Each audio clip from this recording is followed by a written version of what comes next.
तुर्की ने दुश्मनी तो कहीं नहीं निकाली है इसके माध्यम से, क्योंकि वहाँ की एक एजेंसी जो ये सर्विस मेंटेनेंस का काम करती थी विमान का, कहीं उसने तो कोई साजिश नहीं रच दी है। 300 लोगों की मौत हुई है, उसमें सरकार जिम्मेदार है, सिविल एविएशन मिनिस्टर जहां तक जिम्मेदार है। एआईबी दुर्घटना के कारणों और तकनीकी पहलुओं पर जांच करेगा, एक और हाई लेवल कमेटी का गठन किया गया है, जिसके बारे में सोशल मीडिया में भी हम लोगों ने इस तथ्य को साझा किया है। बाद में जिस तरीके से प्लेन क्रैश हुआ, 241 ऑन बोर्ड यात्रियों की मौत हो गई, तो कैसे देखते हैं पूरा देश मौन कर रहा है? इस विमान हादसे के पीछे इस बात की भी दृष्टि होनी चाहिए कि मुझे ऐसा पता लगा है कि यूक्रेन की कोई एक एजेंसी जो ये मेंटेनेंस का काम करती है, सर्विस का काम करती है, तो कहीं माफ़ करना, ये तुर्की है। मुझे हाँ, ये एविएशन सेक्टर के ऊपर भारत को और नज़र रखनी पड़ेगी। तुर्की ने दुश्मनी तो कहीं नहीं निकाली है इसके माध्यम से, क्योंकि वहाँ की एक एजेंसी जो ये सर्विस मेंटेनेंस का काम करती थी विमान का, कहीं उसने तो कोई साजिश नहीं रच दी है। उसका कॉन्ट्रैक्ट महाराष्ट्र से 2 महीने पहले ही कैंसिल कर दिया गया था। 2 महीने का उसके पास और टेन्योर था कि वो अपने इसलिए अब भारत को 100% ऐसे संवेदनशील मैटर्स में तो कम से कम विदेशी लोगों के हस्तक्षेप को खत्म करना पड़ेगा। चलो, एक महत्वपूर्ण सेक्टर सिविल एविएशन, लेकिन सरकार गंभीरता से उस पर नहीं देख रही है। सब कुछ बेच दिया है।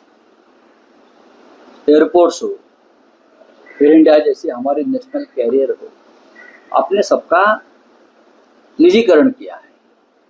तो सरकार को लगता है कि हमारी जिम्मेदारी खत्म हो गई। अगर आपकी जिम्मेदारी खत्म हो गई तो आपके मंत्री एक्सीडेंट के बाद कैमरा लेकर क्यों भाग रहे हैं? वहां प्रधानमंत्री क्यों आ रहे हैं? 300 लोगों की मौत हुई है, उसमें सरकार जिम्मेदार है, सिविल एविएशन मिनिस्टर जिम्मेदार है, डीजीसी है जिम्मेदार है, एटीसी जिम्मेदार है। आज भी आप देखिए जो आंकड़ा आ रहा है, एटीसी डीजीसी में 50% स्ट्रेंथ कम है काम करने वालों में। इसका मतलब सरकार उससे गंभीरता से नहीं ले रहा और एक्सीडेंट हो गया, मेंटेनेंस में ध्यान नहीं है।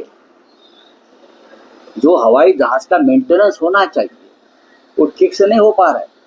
ये भाई बार बार हम बोल रहे हैं। मैंने उस कमेटी पे, स्टैंडिंग कमेटी पे काम किया है, मुझे मालूम है मुंबई में क्या हो रहा है, अहमदाबाद में एयरपोर्ट पे क्या है, दिल्ली एयरपोर्ट पे क्या है, मेरे पास पूरी जानकारी है।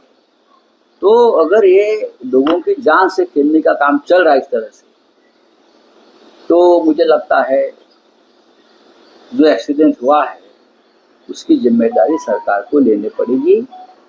जांच हो जाएगी, चलती रहेगी, जांच से कुछ निकलने वाला नहीं। निकालिए व्हाइट पेपर, 10 साल में क्या हुआ है।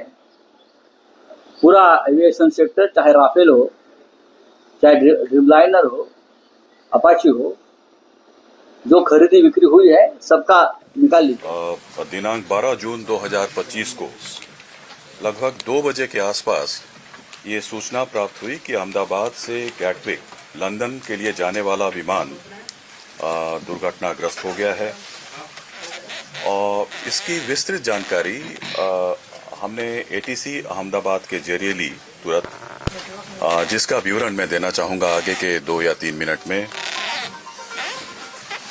यह एक AIC 171 एक शेड्यूल्ड फ्लाइट थी अहमदाबाद से गैटविक के लिए, और इसमें कुल 242 लोग सवार थे, जिसमें 230 यात्री थे, 2 पायलट और 10 क्रू मेंबर्स थे।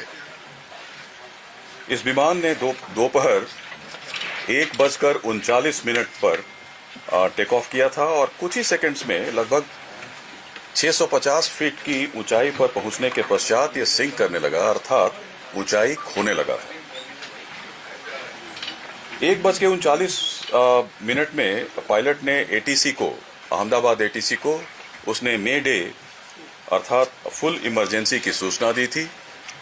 एटीसी के अनुसार जब उसने विमान से संपर्क करने की कोशिश की, उसका कोई उत्तर नहीं मिला।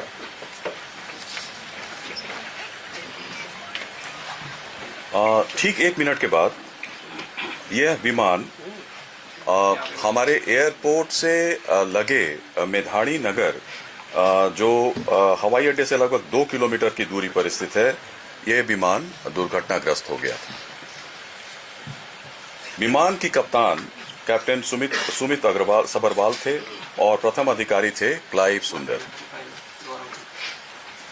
जहां तक विमान के पूरे इतिहास की बात है, विमान ने इस दुर्घटना से पहले पेरिस दिल्ली अहमदाबाद सेक्टर की उड़ान बिना किसी घटना के पूरी की थी। उसमें कोई रिपोर्ट नहीं थी। पेरिस से दिल्ली और दिल्ली से अहमदाबाद सेक्टर की उड़ान बिना किसी घटना के पूरी की थी और दुर्घटना के कारण रनवे को 2:30 बजे 2:30 में इसको बंद कर दिया गया और उसके बाद सारे प्रोटोकॉल को पूरा करने के बाद 5 बजे से सीमित उड़ानों के लिए अहमदाबाद का रनवे को फिर से शुरू किया गया। घटना 1:40 पे होती है। 3-3.5 घंटे के भीतर हमारे मिनिस्ट्री ऑफ सिविल एविएशन के सारी टीम, पूरी टीम, हमारे आदरणीय मंत्री जो सिविल एविएशन विजयवाड़ा में थे एक इंस्पेक्शन के लिए, वहां से directly minister of state civil aviation जो यहाँ पे हम ऑफिस में थे, हम लोग कंट्रोल रूम पहुंचे और फिर 3-3.5 बजे के आसपास 5:30-6 बजे के आसपास हमारी पूरी की पूरी टीम, जिसमें DGBS, DGCA और chairman airport authority of India, senior officers, मैं स्वयं, हम लोग सब लोग वहाँ पे उपस्थित थे, घटनास्थल पर उपस्थित थे। तुरंत एक हमारे यहाँ जो हमारा नियंत्रण कक्ष कंट्रोल रूम जो है 011246104843 और 9650391859 उसकी स्थापना की गई और जिसमें DGCA, BCS bureau of civil aviation security, CISF और एयरपोर्ट अथॉरिटी ऑफ इंडिया के it's a combined team which started functioning almost immediately. और अहमदाबाद हवाई अड्डे का आपातकालीन नंबर और एयरलाइन का जो हेल्पलाइन नंबर था उसको भी हम लोगों ने सोशल मीडिया और PIB के जरिए उसको हमने सबके साथ साझा किया। गुजरात सरकार के जो विभिन्न विभाग हैं, पुलिस विभाग है, fire brigade, medical and health services ने तुरंत राहत और बचाव कार्य शुरू कर दिया था। घायलों को अस्पताल शिफ्ट किया गया, वहाँ पे ऑफिसर्स लोग की तैनाती हुई, फायर ब्रिगेड ने वहाँ पे आग पर तुरंत काबू कर लिया था। कहीं कहीं से धुआं निकल रहा था, छोटी मोटी आग थी, लेकिन 6 बजे तक जब तक हम लोग वहाँ पे घटनास्थल पर पहुँचे मेधाड़ी नगर में, अहमदाबाद में, तो आग पर करीब पूरी तरीके से काबू कर लिया गया।